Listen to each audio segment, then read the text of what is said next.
Hey y'all, it's Natalie for Not Just for Boys Kit Club today, and I am here using the Limitless Nostalgia Kit. I also have the Nostalgia Essentials Kit, which is where I got this film strip, which I almost perfectly got my photos centered in there. I'll have to do a little splicing to fix that, but I am going to go through the papers of the Nostalgia Limitless Kit to decide what I want to use with this film strip and these photos of my son, Lachlan. I had a lot of fun creating this layout today, and so I hope you enjoy it. You can find me on the Not Just for Boys Kit Club blog today, and all the links for all of these products will be on there, as well as the details for what I'm using when. So I decided to use the plaid paper because it's my favorite, and then I'm going to use the Essentials Kit with this Nouveau chalk paste with the film strip here. It's very yellow, and that's fine for sometimes, but I did want to tone down that yellow a little bit with this layout because I wanted to lay it atop some yellow because I'm going to use a yellow paper. So my friend Sarah Scraps told me that the Nouveau paste can be a little tricky. She said you need to lay it on your mat and work with it a little bit. So that's what you saw me doing there, kind of stirring it up. I actually really liked the consistency, but I do think that maybe after it's been open, it could change. And that being said, make sure that you put some plastic wrap or something like that over the top before you put the top back on, just to make sure that it doesn't dry out. So I'm just treating it like texture paste and like rubbing it all over this film strip to kind of color it, and you'll still be able to see the film strip through the texture paste when I am done, but it will just have this nice blue color. So you can see me there. Got my very environmentally friendly seal wrap, but sometimes it's a necessity, and in this case it is to protect your mixed media goodies. So definitely make sure to throw on some plastic wrap before you put the top on that. So I decided to go with the solid navy paper by Echo Park that comes in the collection or in the kit, and I'm going to use this plaid paper that's also by Echo Park, and I cut a big strip off, and then I decide that it's too similar to the size of the film strip, so I move it to the opposite side of the page, and I'm actually going to cut a smaller piece to go on the left side nearer the film strip in the photos. But first I'm going to use the border punch to border punch the paper because I want to use the other side as well, which is this lovely mustard color. So I cut that little strip off with the border punch and then cut another plaid strip for the other side, just a lot skinnier. And that's kind of the feel that we're going for. Now I'm going to do some mixed media behind my film strip. So I'm loving the way that dried. Like I said, you can still see the yellow through there, which mimics the yellow little border punch strip over there on the right, which is nice. So I'm going to use that yellow fossilized amber distress oxide. I love the way that distress oxides can work well on like dark papers like this because they still show up and they don't just like disappear or blend in like other inks would. So I'm using this plaid type stencil, gingham maybe you would call it, that mimics the plaid paper, and I'm just making sure that I'm getting it wide enough to peek out from around the edges of my film strip. That's why I kind of am holding the film strip there to basically verify the size of it. And so I'll just move my stencil down as I go down the page as well, and line up the lines that I've already created to ensure that the stencil is like a nice solid image all the way down. I didn't worry about the inside because it'll be covered up by the film strip. Now I have my stamp chamois and it's wet, and I've placed this cross stencil on top of the distress oxides. So because distress oxides are reactive with water, if you get this wet or if you use a baby wipe or whatever, you can pick up the color really easily from the distress oxides. And so there's little plus signs or crosses on that yellow paper that you see on the right. So I decided that it would be nice to mimic that within the stenciled image. And I don't even know if you can actually see it very well on the end. I actually didn't even think to look, but just another element of adding texture and dimension to your mixed media. So I'm creating a watercolor with the distress oxide to do some splatter, but instead of adding water to my distress oxide on my mat, I added that shimmery little watercolor, liquid watercolor by Ken Oliver. And so this will create my Distress Oxide into a watercolor, but a shiny one. So I added splatter. You can see a lot of it did just blend in. So I go through and I kind of create my own watercolor by mixing a couple of my potted colors to get the perfect red color that matches the plaid paper. So I do a lot of heavy splattering with that.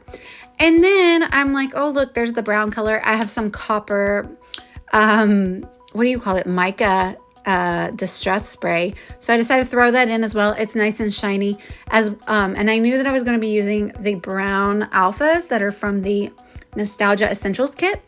And so I wanted to just throw that in as well to use the brown. So there, everything is dried. We have a nice shiny shimmery background of mixed media.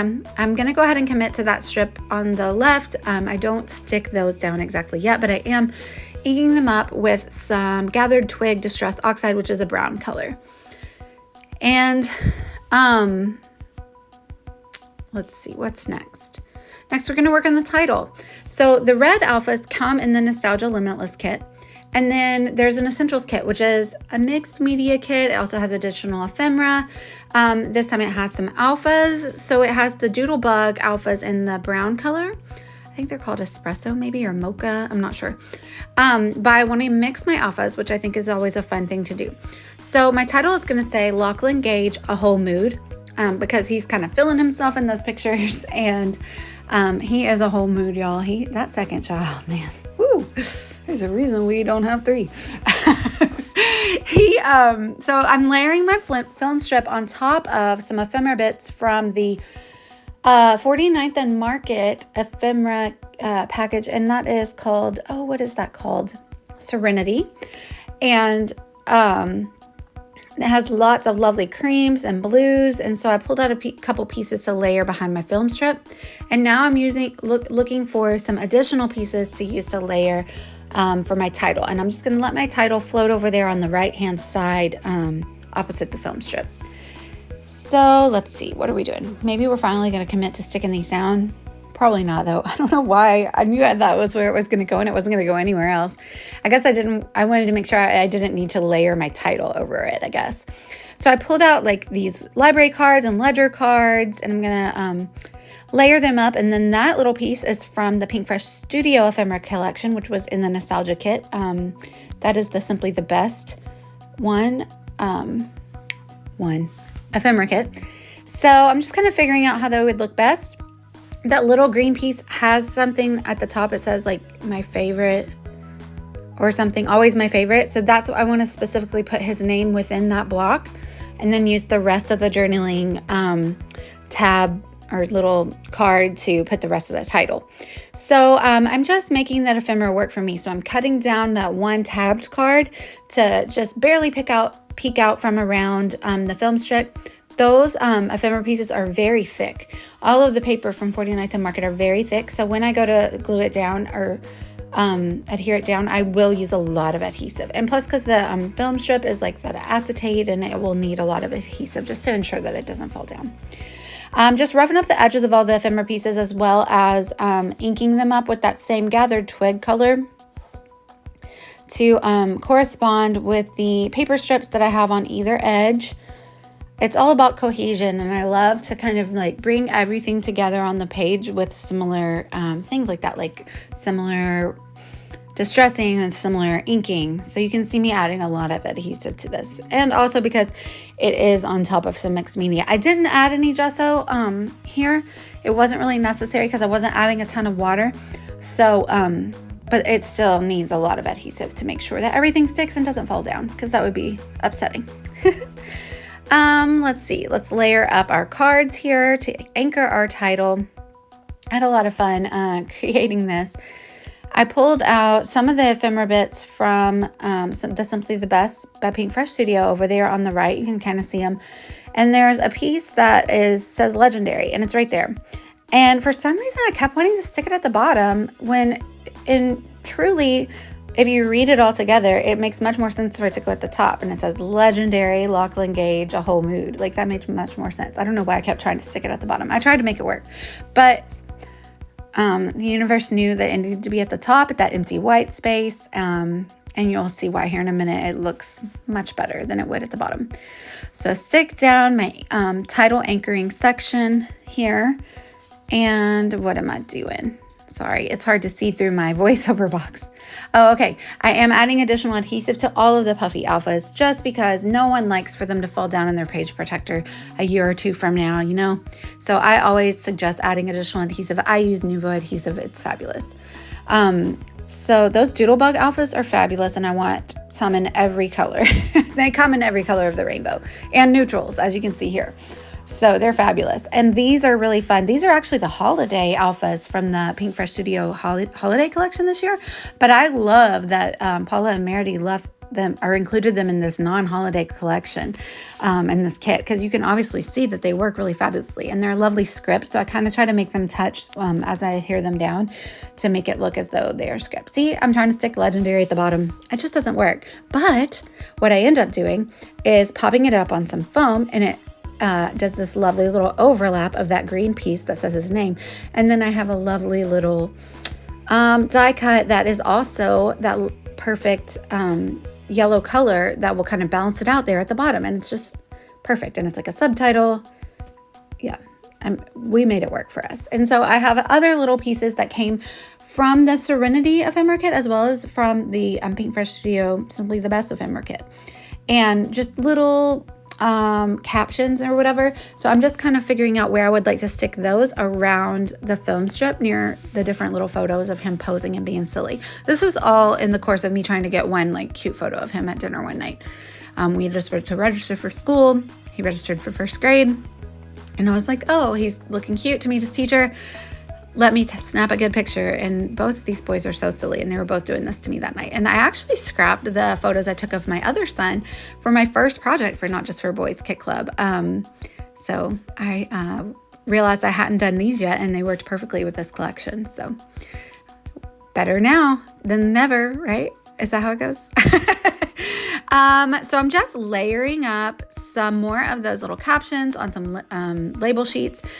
Some of the labels are really long, and so I just kind of slice them and use since we're going for a whole distress look anyway, it doesn't really matter if you can tell that I sliced them, but I also use my tiny attacher to put together the sliced label in a more in a fashion that works for me. That blank little label I just stuck over there on the left is going to hold the date. I just had to look up the date off camera. But I also will use some warm colored ink to kind of balance out the title.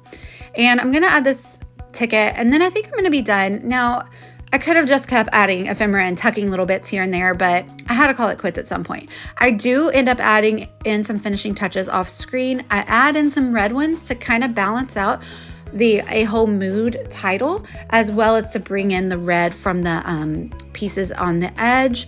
And then I also use a wood grain sequin just to add a little bit of interest and some more of that brown. So you can see those in the final picture. There's more stills on the blog, and if you have any questions, please let me know. I'm going to link down below to the store, to the Nostalgia Limitless kit, to the Nostalgia Essentials kit. It's also great, and you should grab it. And I hope you've been inspired today. Let me know if you have any questions, and I'd love it if you like and subscribe. Bye, y'all.